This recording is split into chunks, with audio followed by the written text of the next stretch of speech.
But would you encourage players to reach for a lot of different things they like, or do you think it's more important to focus on very specific goals and very specific ideas of what they like? Well, that's a heck of a question. Thank you for asking. That's a tough one because if a guy or a girl is naturally able to play a lot of diverse stuff, like I can't play a lot of diverse stuff, but I can play big band, I can play bebop, I can play post bop, and I can play funk from any level, from jump music till now. Um, but that's not that wide of a thing, range really, because there's guys that can do all that and play great Latin stuff, you know. Yeah. So I say this: it used to be called. We didn't used to call it versatile. It used to be called making a living. When you're, yeah, I mean, at one point you had to be able to cut a lot of stuff to stay alive, and nobody had the time or the privilege to be able to go like, well, I just do this. Now, some people had good fortune and they loved to play jazz, and they were discovered as a jazz artist right away when they were young, and that was the end of it. They never had to deal with that.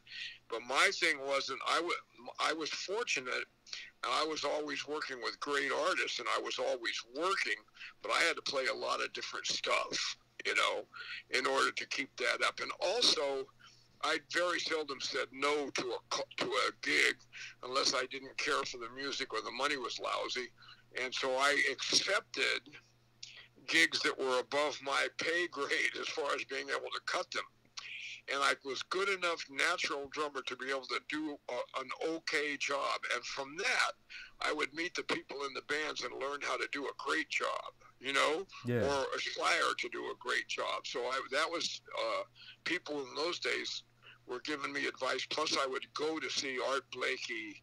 I'd go to see all the great drummers, and I'd talk to them and try to get whatever I could, try to glean whatever I could from them, how they sat, how they tuned their drums, how they moved their hands, the whole damn thing, how they walked, how they talked, all of it.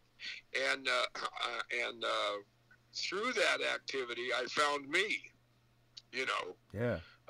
Yeah, so but I don't know whether you can do that anymore. Like mainly, I would say if you play, I always tell people my best advice is to play with other human beings.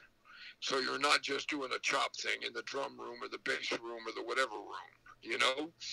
And but in those days we worked. This is no exaggeration. 5 to 7 nights a week for 45 years.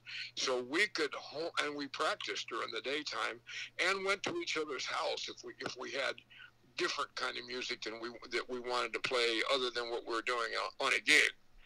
And so it was constant engagement year after year. So I learned by playing with the bands more than paradiddles in a drum room.